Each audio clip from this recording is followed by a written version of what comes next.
Cleopatra. Rise to power. Cleopatra was born into a family of power, with her father being a pharaoh. Her ancestors actually had been leading Egypt for 300 years. When her father died when she was 18, he left the throne to Cleopatra and her younger brother, Ptolemy VIII, to be co-rulers. She was a pharaoh from 51 BC to 21 BC. Leadership style. Cleopatra felt she deserved to be the main pharaoh, rather than her brother, since she was the older sibling.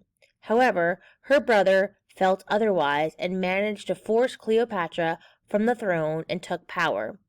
But that did not stop Cleopatra from working from what she felt she deserved. She teamed up with Julius Caesar, the ruler of Greece, and convinced him to help her take back the throne.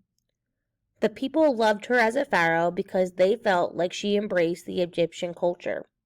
The economy did well during her rule, and the people were prosperous until the kingdom was conquered.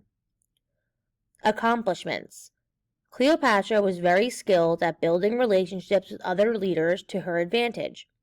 Her relationship with Julius Caesar helped her regain the throne. She also worked with other Arab nations to establish a trade system that helped boost Egypt's economy. Unfortunately, Cleopatra was the last pharaoh of ancient Egypt. She and a ruler of Rome, Mark Antony, had fallen in love.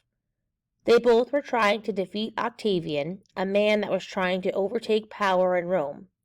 Antony went to the battlefield to take on Octavian and heard a rumor that Cleopatra had died. He became devastated and killed himself. When Cleopatra heard the news, she killed herself by allowing a poisonous cobra to bite her. Soon after, Octavian overtook power in both Rome and Egypt became part of the Roman Empire. Did you know? Cleopatra also fell in love with Roman ruler Julius Caesar. They had a child together. She was able to speak at least 7 different languages. Cleopatra has been talked about in many modern and old plays, movies, and music.